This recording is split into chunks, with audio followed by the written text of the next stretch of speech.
A lonely CEO bought dinner for a homeless family. He froze when the child left something on his table. The night he bought dinner for strangers was supposed to be forgettable. Just another quiet expense charged to a black card. Just another attempt to silence the echo inside his chest.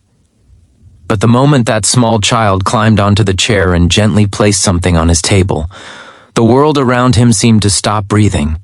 And for the first time in years, the lonely CEO felt his heart crack open in a way money had never prepared him for. If you believe in kindness, second chances, and unseen connections that change lives, take a moment right now to like this video, share it with someone who needs hope, leave a comment, and subscribe to the channel. Stories like this remind us that even the smallest acts of love can rewrite destinies. Ethan Walker was a name printed on skyscrapers and whispered in boardrooms across the United States. At 42, he had built one of the most powerful tech companies in the country, rising from a scholarship kid with a borrowed suit into a billionaire whose signature could shift markets.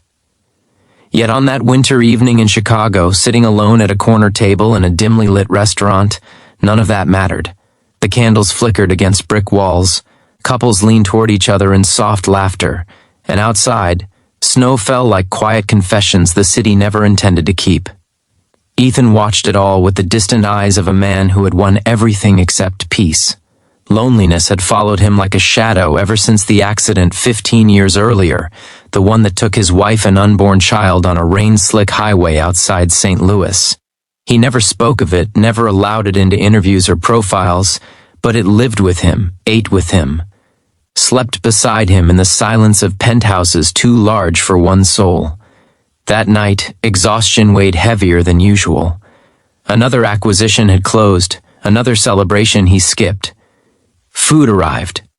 Untouched as he stared at the empty chair across from him, the space where life had stopped growing. That was when he noticed them near the door. A young woman with tired eyes and worn hands, a man whose coat had seen too many winters, and between them, a small child bundled in pink, her cheeks rosy from the cold. They hesitated, unsure if they belonged, the kind of hesitation Ethan recognized instantly because he carried it inside himself despite his tailored suit. The hostess spoke quietly, politely turning them away. The child clutched a folded piece of paper and looked around with open wonder. Not fear, not shame. That look struck Ethan harder than any rejection ever had. Without fully understanding why, he stood and spoke to the manager, insisting their dinner be covered, insisting they sit wherever they wished. It was an impulsive act, unplanned and unpublicized, the kind of kindness that didn't come with a press release. He returned to his seat, expecting gratitude or awkward smiles. But instead the family simply nodded, settled at a table nearby, and began eating slowly, reverently, as if every bite was a gift from heaven itself. Ethan tried to return to his thoughts, but he couldn't. He noticed the father bow his head before eating, the mother tearing bread into smaller pieces for the child swinging her legs happily, humming under her breath. Something about their quiet, togetherness unsettled him. They had so little, yet the space around them felt warmer than anything money had ever bought him. The meal passed. Plates emptied. The restaurant buzzed softly. Ethan paid his bill and prepared to leave, already regretting how quickly the moment would fade back into routine. That was when the child stood up, toddled over with determined steps, and climbed onto the empty chair at his table. Her parents froze, embarrassed, reaching out, but Ethan lifted a hand, something gentle in his expression that surprised even himself. The child placed the folded paper on the table in front of him. Then she smiled, a pure, unguarded smile, and climbed back down, returning to her parents without a word. The family gathered their coats and left quietly, swallowed by the snowy night as if they had never been there at all. Ethan stared at the paper, his heart beginning to pound. His fingers trembled as he unfolded it. Inside was a crayon drawing of a butterfly, clumsily colored, wings uneven but vibrant. Below it, in uneven letters, were the words "God sees you too." The restaurant noise faded. The lights blurred. Ethan froze, his breath caught somewhere deep in his chest where old pain slept. Butterflies had been his wife Grace's symbol.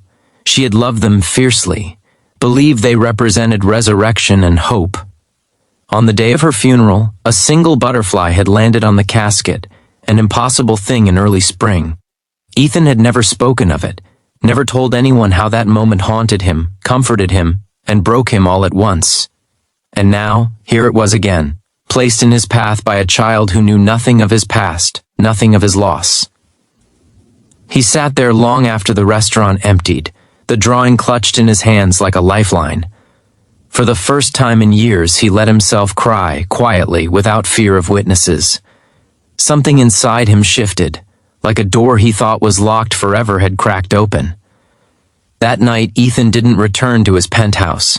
He drove aimlessly through the city, memories rising like ghosts. Grace's laughter, her belief that kindness multiplied when given freely, her insistence that they would foster children one day, open their home to those forgotten by the world. He had buried those dreams with her, convinced survival meant sealing them away. The next morning, Ethan made calls he had never made before.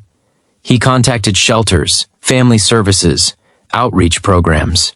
He asked questions not as a donor but as a listener. He learned names, stories, patterns of loss and resilience. And he searched, quietly, persistently, for the family from the restaurant. It took weeks, but he found them. The mother was named Hannah, the father Mark, the child Lily. They had lost their home after medical bills swallowed Mark's income, after Hannah's hours were cut, after hope thinned one decision at a time. They weren't looking for charity, they were looking for footing. Ethan offered more than money. He offered housing through a foundation he created in Grace's name. He offered job training, childcare support, dignity without conditions.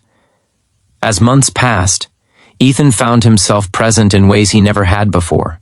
He visited community centers, attended dinners where laughter replaced spreadsheets, listened to stories that reshaped his understanding of success. Lily visited often, drawing butterflies and taping them proudly to his office wall. Each one reminded him that healing wasn't a single moment, but a series of small, brave choices. Ethan's company thrived, but now it did so alongside something deeper.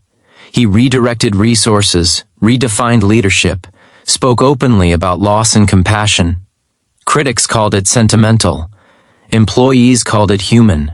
Ethan called it survival. On the anniversary of Grace's death, Ethan returned to that same restaurant. He sat at the same table. This time, he wasn't alone. Hannah, Mark, and Lily sat with him, their lives steadier, their laughter freer. Lily handed him another drawing, a butterfly soaring over a house with light in every window. Ethan smiled through tears, understanding that Grace had returned to his life, not as a memory, but as a mission. If this story has touched your heart even a little, please take a moment now to like this video, share it with someone who needs hope, and subscribe to the channel. Your engagement helps stories like this reach people who are quietly waiting for light. And before this story ends, we have a special request for you. Please comment below with the word butterfly if you believe that kindness always finds its way back. Ethan Walker never believed in miracles anymore. But that night, long ago, when a child left something on his table, he learned that miracles don't always arrive loudly.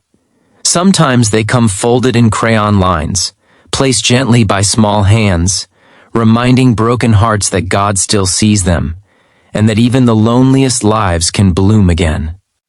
Healing did not arrive all at once for Ethan Walker. It came quietly, in ordinary moments that would have once meant nothing to him.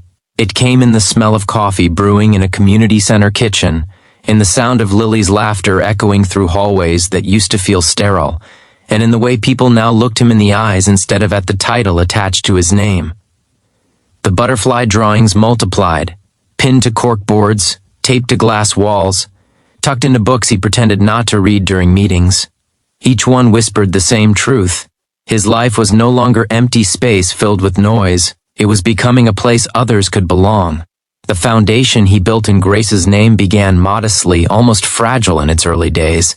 A handful of apartments, a small job placement program, counseling services run by people who understood that homelessness was not a moral failure but a wound. Ethan insisted on one rule that surprised everyone around him: no publicity, no cameras, no press conferences. He didn't want applause. He wanted impact. And in that choice, something inside him healed further, as if Grace herself had nodded in approval.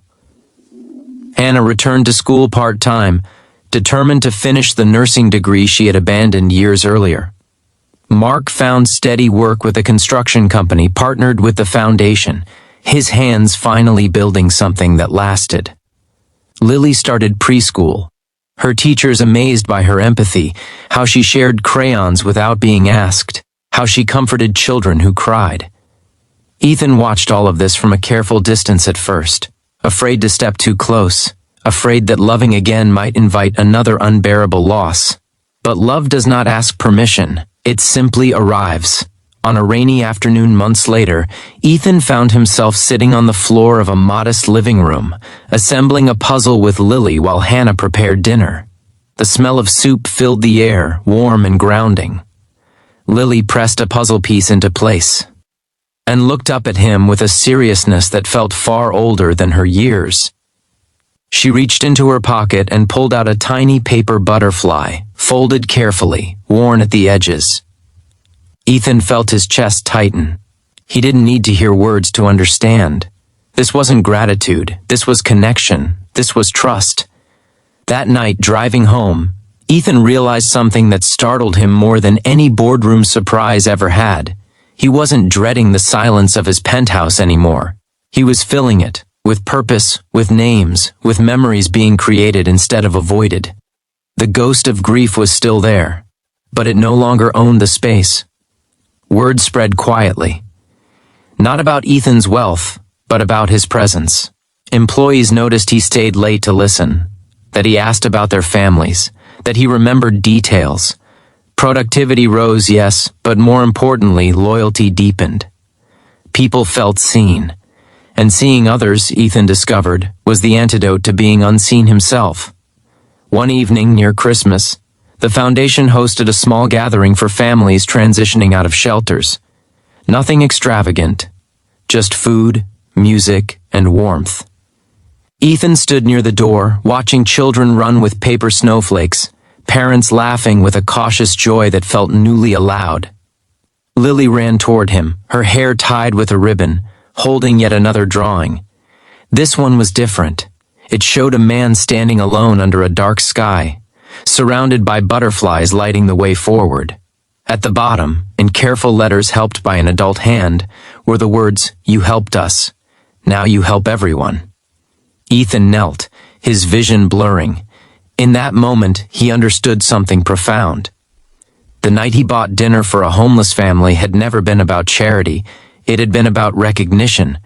Two broken worlds colliding just long enough to remember what mattered. As the year turned, Ethan visited Grace's grave for the first time without feeling crushed by the weight of memory. Snow dusted the ground softly. He placed a small laminated butterfly drawing at the headstone and whispered gratitude. Not goodbye. He didn't need to let go of her to move forward. He only needed to live in a way that honored what they had dreamed of together. The lonely CEO was no longer lonely, not because he filled his life with people, but because he finally allowed meaning to take root where grief once ruled. The child who left something on his table had unknowingly returned his faith, not just in God, but in humanity, and in himself. And if this continuation of the story stirred something inside you, if it reminded you that kindness is never wasted, and that even the smallest gesture can echo forever, please like this video, share it with someone who needs hope, and subscribe to the channel. Your engagement helps keep stories like this alive. Before you go, we invite you to comment below with A or the word butterfly if you believe that one moment of compassion can change a lifetime. Because somewhere right now, someone is sitting at a table feeling invisible, waiting for a miracle that might look a lot like you.